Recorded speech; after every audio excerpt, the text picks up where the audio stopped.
This is Sailor the Piper and Piper the Sailor, man. For those that are believers in the Bible, I'm putting this out for you. Um, some people see it as great uh, literature, which it is, and but I believe in it. I believe in what it says. I believe, when I read it, when I read the Bible, that all the human drama is in it. You read the life of Ruth, you read the life of Hagar, you read the life of David, having to overcome, having been favored. Uh, when you see Samson, you read the life of Samson, a guy. I see myself a lot like Samson. Strong and I mean, God's blessings upon him. Yet, his nature is to do what he got to do. To womanize. He loved the attention. He loved. He was given a lot of stuff. He didn't ask for it. It was given to him like King Solomon. He happened to be born from King David, and so, you know, the Lord blessed him with a lot of wisdom, and he had a lot of material goods, and with all that, he just had to be obedient. But we saw what happened to him. His folly was to break God's laws, to commit adultery, idolatry. And I think about it like that, because I used to commit idolatry too. I used to put a lot of things ahead of God. Even though I believe God and I love God in my own way, I loved Him. You know why I believe in God? I'm gonna tell you why I believe in God. Because nobody told me about God. I was a young man, 8 years old. I just asked my mother this one question: who created the world? Now, I asked her that question. So you have to ask yourself, how do I know it was created? Why would a kid 8 years old ask a question, who created the world? I could have said it has always been here, right? I could have thought of that. It's always been here, or not even think about stuff like that. Not at 8, you want to go out and play. So, and I'm asking existential question, I guess you could call it. Who created the world? God, right? My mother said God. God created the world. And I said, He created me? She said yes. So I drew the conclusion that being has to be the most powerful being, because if He created the universe, He created the earth. I remember going to Haley's planetarium and seeing the stars and all the stars and the galaxies, and it fascinated me that a person that created all those things created me, that He knew. And I said to my mother, I said to her, He's my real father then, right, Mom? And he goes, yeah, my mom would say, yeah, He's your real father. And He watches over me? Yeah. So I had that sense. Nobody told me. I just knew. How I knew? I was what they call God conscious at a very young age. Scientists are saying there's a part of the brain where your faith is, and I don't know if it's true or not, that those that believe in God were chosen to believe in God. Almost like predestination. I stay away from those concepts like Calvinism and all that. But I've always believed God was my father.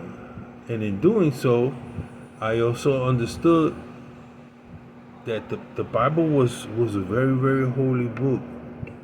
And when I began to read it, it was holy because man was created from a divine nature. So we're kind of, a sense, not God, not deity, but we have in us divinity. Deity's wanting divinity. We have divine divine providence to take care of the earth, to be replaced here for a purpose. And some of the things we do are so inspiring, like an artist or musician. Like when I hear Handel's Messiah, the fact that he closed himself in a room, and I've always wondered, what did he do in that room? Did he pray? What was it? Because did he read the Bible? No one can say, but it says that he closed himself in, and he came out with Handel's Messiah, which is amazing, amazing work. And I said to myself, it can only have been inspired by God. And there's a lot of things that inspiration, Michelangelo was inspired, man. When you look at the Sistine Chapel, when you look at some other paintings of Goya, within us there's a goodness. There's a real goodness in us. But in man, there's also a dark side of man. I see myself like that. Like there's a good side, and then there's a really bad side that needs to be corralled, tamed, suppressed, buried. Whatever the terms you want to use, you got to put it away. It's like in the closet there's a Darth Vader, So when we see somebody do an act, and everybody said, well, he was mild-mannered, he was a good person, he was always cordial and everything, and all of a sudden commit this terrible, heinous crime. You wonder about evil. Does evil exist? I believe evil exists. Now, the Bible doesn't say where it comes from. As a matter of fact, none of the literature, ancient texts, the literatures that I've read, explains that, but it exists. Just like we do good things, there's evil in the world, lurking there. But I want to read this text because in the previous video I was talking about a concept called the Day of the Lord. And I really believe in the prophecies of the Bible. A lot of them have been fulfilled, and a lot of them are going to be fulfilled. So I want to read from Zechariah 14. I'm sorry, I love the King James Version, so I'm going to be reading it in Old English. Zechariah is in what we call the Old Testament, the Tanakh. Behold, the day of the Lord, which is an event, is a day, is actual days, literally. Behold, the day of the Lord cometh, and thy spoil shall be divided in the midst of thee. Verse 2 is very important. It says, for I will gather all nations against Jerusalem to battle, and the city shall be taken, and the houses rifled, and the women ravished, and half of the city shall go forth into captivity. And that happened. Babylonians came, and the residue of the people shall not be cut off from the city. Then it says, verse 3, then shall the Lord go forth and fight against those nations as when he fought in the day of battle. And his feet shall stand in that day upon the Mount of Olives, which is before Jerusalem, on the east, and on the Mount of Olives shall cleave in the midst thereof toward the east and toward the west. And there shall be a very great valley, and half of the mountain shall remove toward the north, and half of it to the south. Sounds like an earthquake. It says, and ye shall flee to the valley of the mountains, for the valley of the mountains shall reach unto Azal. Yea, ye shall flee like as ye fled from before the earthquake in the days of Uzziah, king of Judah. And the Lord my God shall come, and all the saints with him.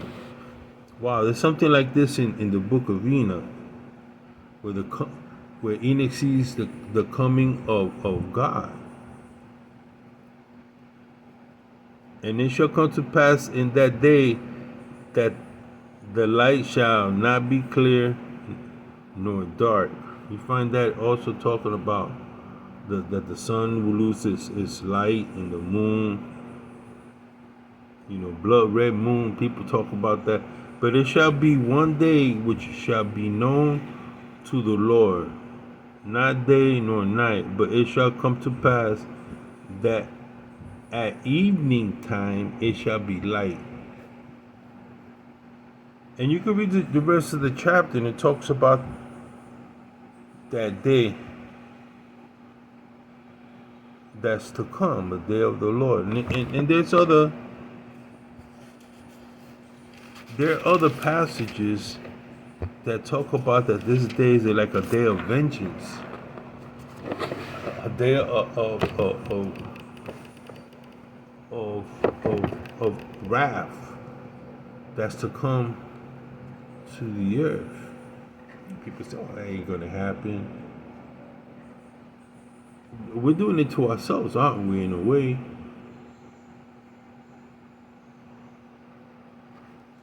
we judge ourselves by what we do and our actions, and we destroy the earth, we pollute the earth.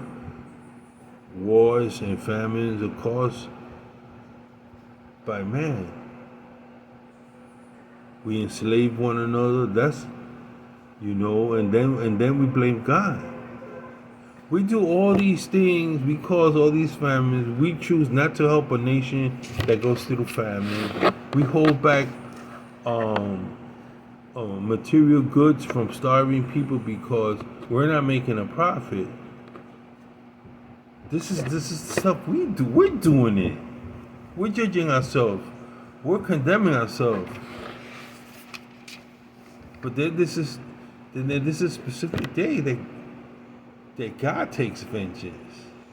We take vengeance on each other. We're like a virus, like some kind of German virus fighting each other. It's like we're sick and demented in some way that man kills its own species. Just random thoughts, bro. But then again, what are we to do? We should take the high road. We should seek the Lord with our whole being. And that's my joy. That's why I can smile. That's why I can come online. Because through everything that is going to happen, He's going to take care of His own. This is Sailor the Piperman, Piper the Sailorman. Until next time.